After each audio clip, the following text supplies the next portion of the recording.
Good afternoon, beautiful black people, and welcome back to Black with No Chaser. We're here live at the CBC ALC, and I'm here with Mr. Terrance Pitts and Mr. Clyde Doughty Jr. with the flyest glasses in the building. Y'all can't see, y'all look.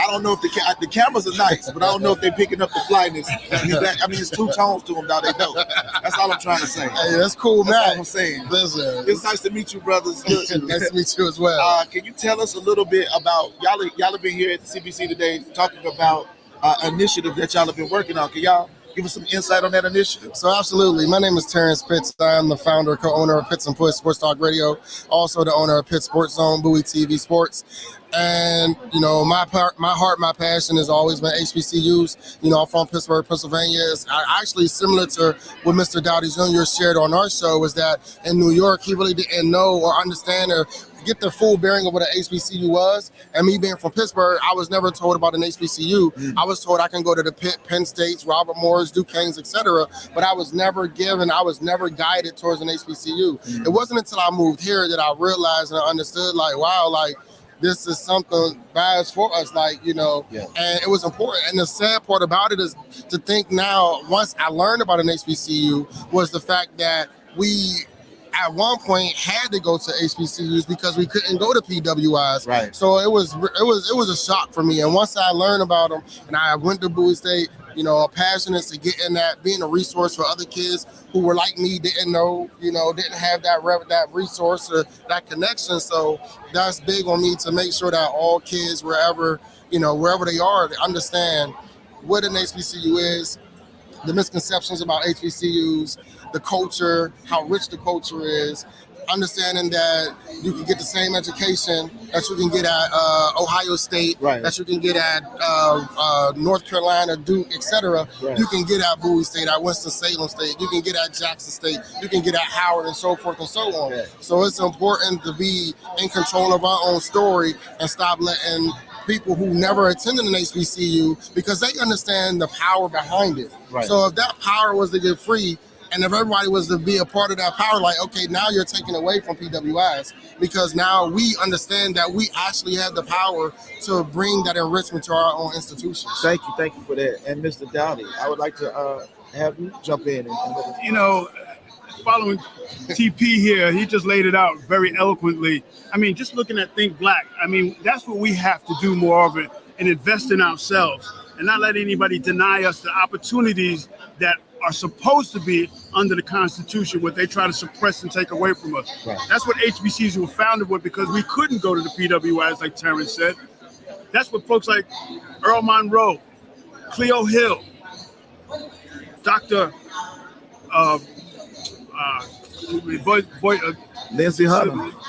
It slipped my mind. Oh, New York Knicks star, Dick Barnett, who went to the Knicks, all came out of HBCUs because they couldn't go to went to HBCUs because they couldn't go to PWI. So the opportunity is there. So they try to suppress for a long time the HBCUs through their ability of resources. And gifted money that we were not gifted with, that we don't have the access to, and they denied us the access to. Absolutely. But now, with things that you're doing right here, they can't deny us the access anymore. Absolutely. We can tell our own story. We don't need them to tell our story anymore. That's right. We're building our own tables.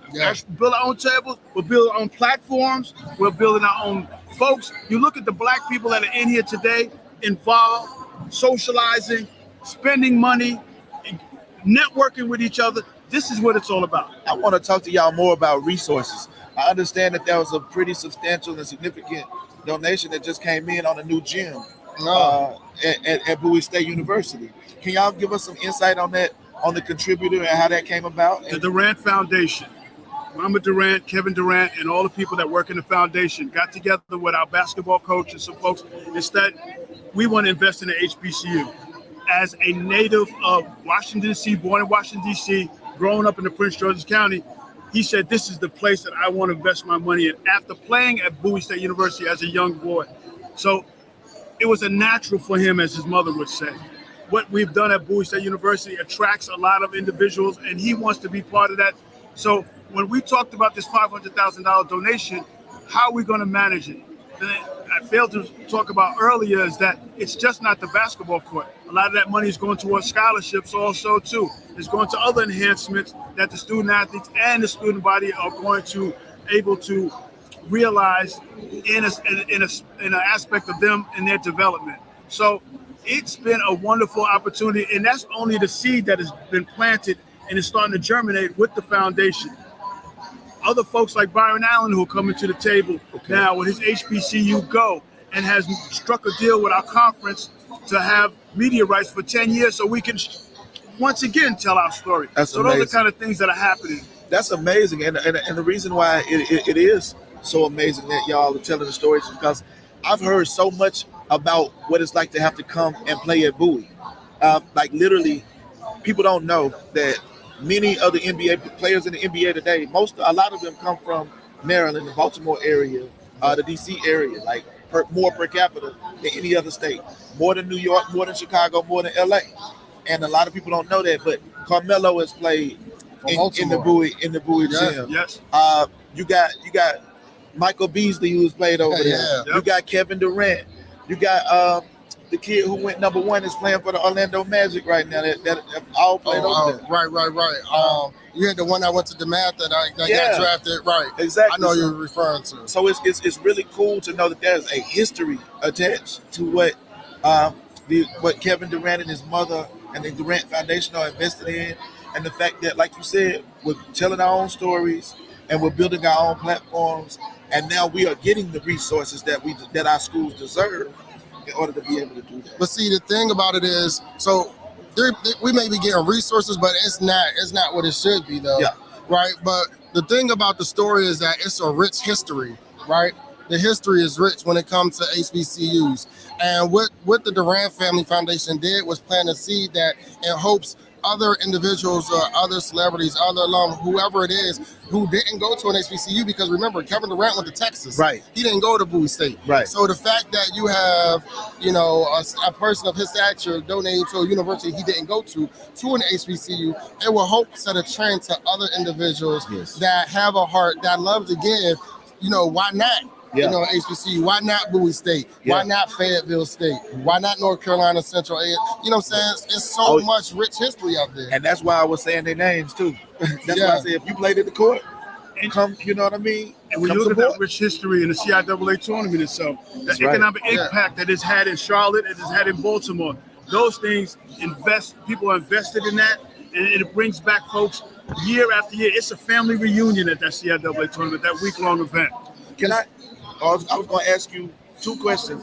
One, how can we connect with you? How can we support Bowie State?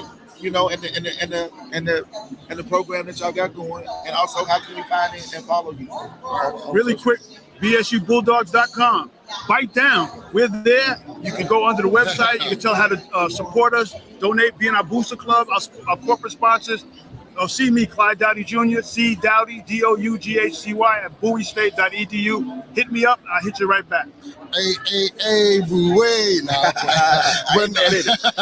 But for us, it's pitsandpush.com. That's PITTSNPUSH.com. You can find us on all social medias, Pits and Push, whether it's Twitter, whether it's Instagram, Facebook, StreamYard. We're every week we're doing some, going live out of university. We just got to keep giving that media coverage that we so earnestly deserve. Because one thing that you said that I wanted to touch base on was not only anytime the opposite or the enemy or what we call the ops, whenever they realize your strength, they now want to take that away, right? Right. So remember when I brought up that at one point we couldn't even go to a PWI, right? Yeah. So then when you look at the athletics of the Jerry Rices and all those guys who came out of HBCUs who's now in the Hall of Fame, right? Yeah. So now it's like, okay, we need that talent out here. So then we became acceptable, right? So we need to get back to a point where it's like, we got to carry that same chip. We wasn't good enough before. Why can't we carry that same chip to move forward in a way now? Like, listen. Oh, absolutely. We should definitely be having our talent that coming to our schools. That's 100% agreed. I mean, because these young brothers are talented, and they're showing that they can. They're not only showing that they're doing it in SWAC, doing it in the MEAC, doing it in the CIAA, and they're doing it in all these places. But when they come transplant our talent and take it elsewhere, we dominate now too. it's not because we weren't as talented in the divisions that we were already in. But not only that, we're still graduating students at a high rate. That's right. So athletically, yeah, we're killing on the field, but they ain't gonna tell you about it in the classroom athletes. As well. Yeah. The students are still excelling as well. Man, I have enjoyed this conversation, and I appreciate you all very much for pulling up the Black with No Chaser. We'll be on the lookout for you, and we definitely will be supporting Bowie State moving forward. Appreciate you, man. Appreciate y'all, man. Black Lives Matter. For sure. Always. Y'all take care. Watch y'all step. Yep. He got a southern accent. Watch y'all step. Yeah, man. Watch y'all step. He got that down south.